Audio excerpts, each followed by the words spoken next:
So this is part of what I've been calling my snapshots, where I'm just writing about little bits from my life. This is kind of a more recent one, and it's called Packing. She didn't know she was leaving until she found herself throwing her things onto the king-size bed while the kids were with them at the park. Her mind raced through the house like a blazing fire, searching for belongings to save like precious kernels, the seeds of her life that could be carried with her, to replant and cultivate somewhere else. Books, guitar, her collection of writing, maybe some favorite jewelry. She fished the suitcase out of the garage and dusted it off, filling it first with her things, then a week's worth of clothes and toiletries for the kids. It was strange, this stripping of their life down to the essentials. Her hands were shaking, but it didn't stop her. She was a puppet guided by invisible strings, as if the universe had finally tired of her circular mental discourse and decided to take over.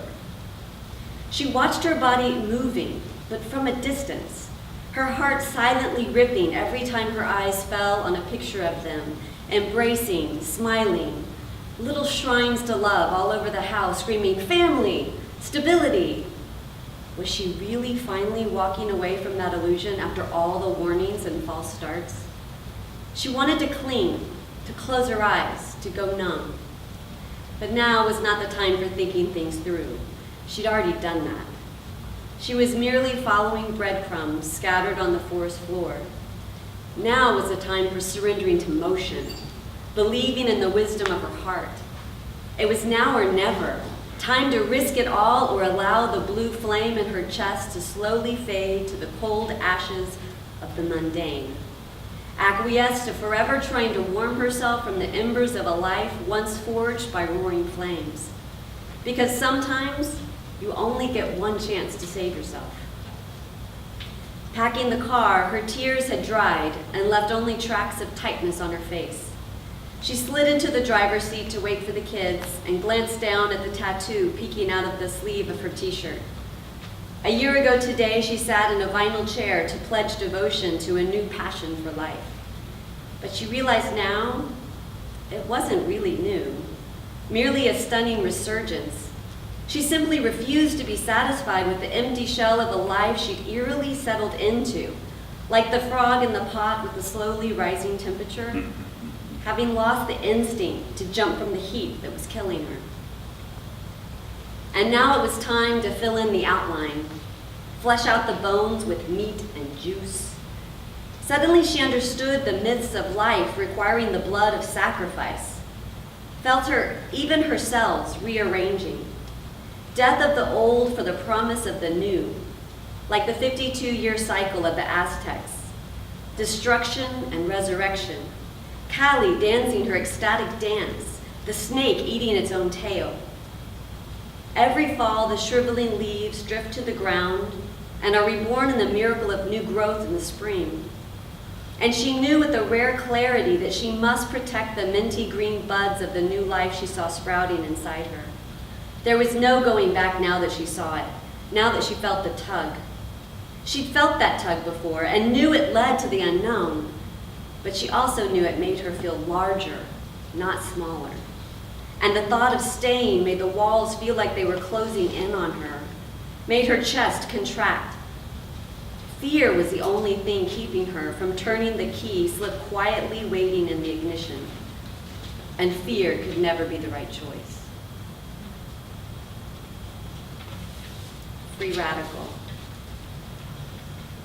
I've pulled up roots again and am drifting, a dandelion searching for fertile soil.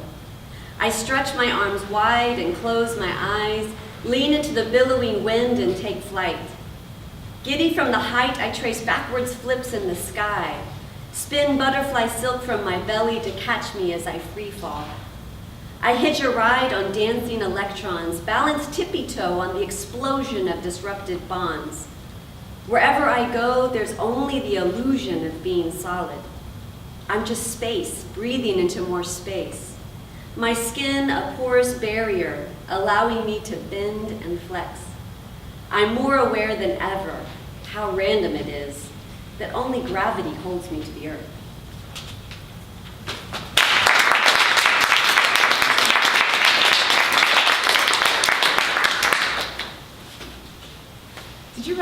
poem to go with that story, or it just happened to, okay. So I just thought, wow, look at that. That is awesome.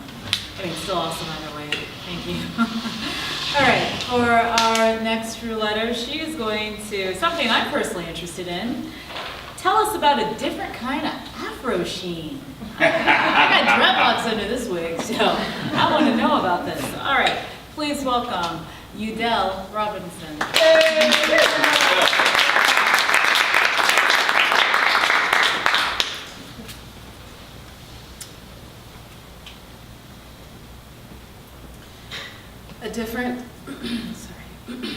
A different kind of afro sheen. Shake it up so it sprays out smoothly. You reached it into your glove compartment to retrieve a yellow aerosol can with a red top. We just filled our chests with a tasty haze, and your car absorbed the scented evidence. The perfect night for a hot box and a live show. I miss you now, and I think to then when you sat to my left behind the wheel. So comfortably I asked you what was in the can. Is that afro sheen? You laughed, no, and smiled widely as you sprayed all four corners of the floorboard to mask the scent. I told you we should start a band and call it a different kind of afro sheen. How much of me thought that suggestion was so distant from my reach? You pet named me Love and made me want you to stay. Or better, to ask if I could go with you when you told me you were leaving town. What made me think I couldn't ask? Fear, insecurity. Both things I am aware we both struggled with at some level. I wanted to share you with that special no one. Long Beach borders, permeable as they were, lended themselves to your coming and going. Then my own going so abruptly after my body released the fruit of our closeness to each other. My internal denial of what left my body, and how you never knew what made me so upset with tears in the coffee house on the corner not too far from where we first met. The memory of red fibers and crystalline fur over Buds, Kelly, and Hugh. The aroma of your room when we were through. My mind mad at the notion of time apart, spinning and agitated so much more than any vessel should ever endure. Precisely like the contents of that can before you sprayed. Absolutely nowhere to go, but in a 360-degree explosion I bottled and packaged so neatly for 9 years to release now. All for catharsis' sake. Forget the factory packaging on the can. Those types of appearances require maintenance I now refuse to curate. It was my idea, that Afro Sheen band. And as you rest with our child, I watch sunsets and write and serve. I live now unbound, writing rules for life beyond the walls which held those contents under pressure, inert until shaken.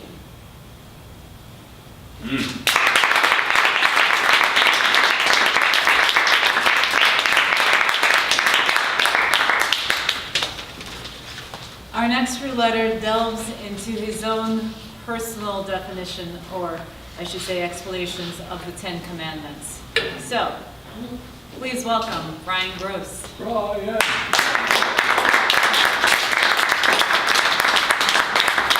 My brothers and sisters, it is a Sunday, the Lord's Day, if you're Christian. If you're Muslim, it was Friday. If you're a Jew, it was yesterday. I'm I'm starting my own church. It's real easy. We only meet on February 29th every 4 years. Not a whole lot to deal with. And here are my new 10 commandments. 1, if she's alive, call your mom. She'll tell you she loves you. 2, if he's alive, call your dad, and he'll tell you how you screwed up mowing the lawn 30 years ago. 3, procure a good spice rack. 4, learn how to cook and smoke cigarettes, preferably at the same time. 5, don't be afraid of the waters of love. Throw yourself into it. Drowning sucks, but even puppies know how to swim. 6, I have a prostate, but that doesn't mean your French manicured fingernail needs to fondle it. 7, Lemmy is God. 8, women rule the world. And that's not a bad thing. 9, laughter is the greatest gift one can give or receive. Do it. And 10, don't fuck the bartender. This is a rule that I learned as a young lad and have often espoused to other people, because after you fuck, you will fuck up, and then you can't go back to the bar and get fucked up with your friends. You will be banished to a forbidden zone where you have to go to the place down the block and hang your head in shame, even though you always tipped over 20% and you gave the same bartender more than just the tip. You don't fuck the bartender, because they are the nexus, crux, cornerstone, and keystone of your social life. They put up with you and your pals, laugh at your jokes when you're happy, and offer you advice when you're down. And most importantly, they have the power of the poor and the ability to skip a song on the jukebox. Do not sleep with the bartender. Yet as a man who practices this ethos, I will readily admit that I have breached this cardinal carnal sin on numerous occasions, twice since moving to Austin 2 years ago, to consequences of varying degree. In one instance, the bar was called the Bellevue Alcohol Abuse Center. And if you've been to New York, you'll know that Bellevue is one of the most recognized hospitals in town. The jukebox was always playing a medley of Slayer and Johnny Cash. They hired Dancin' Dominic, a retired postal worker, to come by and shake his moneymaker every weekend. He was paid in beer. Horrible 80s pornography was constantly playing on the TV sets. And the owner usually had one of his numerous customized hearses parked out front. My favorite one was the one in gold tangerine peel with the white Landau top and the leopard print interior. And every single guy in there had a crush on Lori Ann, the absolutely beautiful blonde drop-dead siren who was slinging drinks. She had a filthy mouth and wasn't afraid to scream at you out of friendship or pissed offedness. She would gladly climb on top of the bar, spin your skull around, cram your cranium in her cleavage, and dump Jose Cuervo fresh out of the bottle and fresh into your throat, while she hooped and hollered like a cowgirl who just had her first orgasm courtesy of a leather saddle. While I always flirted with her, I always repeated the mantra, do not sleep with the bartender. And then after 4 years of patronage, the night happened. She leaned over the bar after nervously glancing over her shoulders and grabbed my hand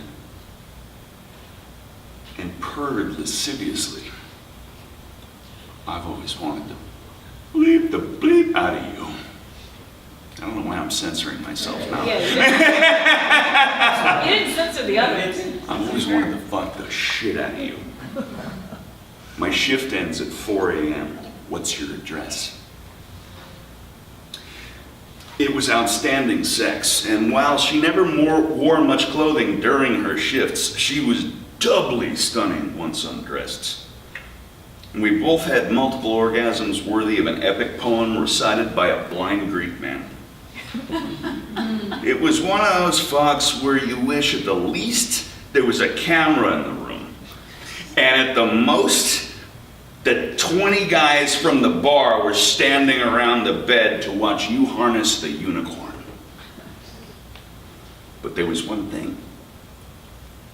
She never took off her socks. Now, a naked man with an erection in socks looks ridiculous. Yet a gorgeous naked woman, however, is still a gorgeous naked woman, socks or no socks. Yet I couldn't help but notice the feel of a cotton blend rubbing against my thighs and calves while we did exceptionally dirty things. My dad once told me, and I still believe it, that you'll have nightmares if you sleep with socks on. So as she and I were drifting off to sleep while the sun was rubbing its eyes and rising for a day of work, I asked about her socks. I'm really embarrassed of my toes. They're ugly. Sweetie, we just performed a multitude of magnificently horrific sex acts on each other's bodies. What are you worried about? And begrudgingly, she pulled off a sock with admittedly less flair than I had removed the condoms, and revealed a set of mangled toes worthy of a ballerina who had spent 80 years in pointe shoes. They looked like willow branches that had mated with a slinky and learned life lessons from a Cheeto. Picasso would have looked at those feet and said, I don't know where to begin. It took every ounce of my half-drunk, thoroughly exhausted ass to not say, damn, you got some gnarly claws and paws, bitch. But mama raised a gentleman. So I said, you're gorgeous, and you should never be ashamed of your body. And I meant every word. She pulled her sock back on, I wrapped my arms around her, and we drifted off to sleep with smiles on our faces as if the sheets had been doused in ether and smothered in erotic fan fiction. I had mastered the mythical beast, and it had monstrous metatarsals. But I still think she's a beautiful creature whom to this day, at the very least, I would embrace and kiss with passion, even if she is doomed to a nightlife of socks and nightmares. Cheers.